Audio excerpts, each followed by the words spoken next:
அஸ்ஸலாமு அலைக்கும். Welcome to cute baby vlogs. நம்ம இன்றைக்கி ஹெல்தியான ட்ரை ஃப்ரூட் ரெசிபியை பார்க்க போகிறோம். இதில் வெள்ளை சர்க்கரை அப்புறம் வெல்லம் இது மாதிரி எந்த சர்க்கரையும் சேர்க்காம ரொம்ப ஹெல்தியான முறையில் இந்த ஸ்வீட் லட்டு செய்கிறோம். நிறைய பேர் டயட்டில் கூட இருப்பாங்க. அந்த மாதிரி மக்களுக்காக லட்டு டெய்லி ஒன்று சாப்பிடலாம்.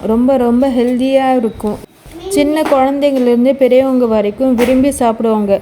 குழந்தைங்களுக்கு ஈவினிங் ஸ்நாக்ஸாக நீங்கள் இதை ஒரு லட்டு கொடுத்தாலே போதும்.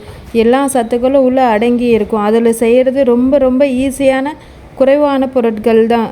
ஸோ வாங்க ஃப்ரெண்ட்ஸ், இந்த ரெசிபியை டேஸ்டான லட்டு செய்யலாம்.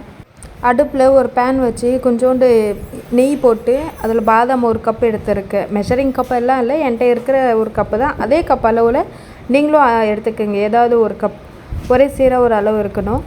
பாதாம் ஒரு கப் எடுத்துருக்கேன். நெய்யில் போட்டு நல்லா அது ஃப்ரை பண்ணும். கொஞ்சம் கலர் மாறும், பாதாமில் மெரூன் கலர் அந்த மாதிரி வர வரைக்கும் ஃப்ரை பண்ணி எடுத்துகிட்டு அதுக்கப்புறம் வால்நட் போட்டு அதுவும் கொஞ்சம் ஃப்ரை பண்ணி எடுத்துக்கலாம்.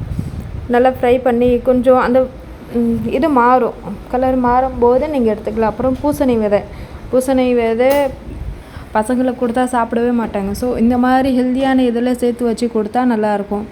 திராட்சை, அத்திப்பழம், பேரிச்சைப்பழம் எல்லாமே அதில் பேன்லேயே போட்டு கொஞ்சம் லைட்டாக ஃப்ரை பண்ணி எடுத்துக்கிட்டால் லட்டு ரொம்ப நாள் கெடாமல் நல்லாயிருக்கும். ஃப்ரை பண்ணி தட்டில் போட்டு நல்லா கொஞ்சம் ஆற வச்சுக்கணும். ஆற வச்சு கிரைண்ட் பண்ணி எடுக்க வேண்டியது தான். குறப்பாக நீங்கள் கிரைண்ட் பண்ணி எடுத்து லட்டு பிடிச்சாலே அந்த ஸ்வீட்டே போதும், உங்களுக்கு ஹெல்த்தியாக இருக்கும். பாய்.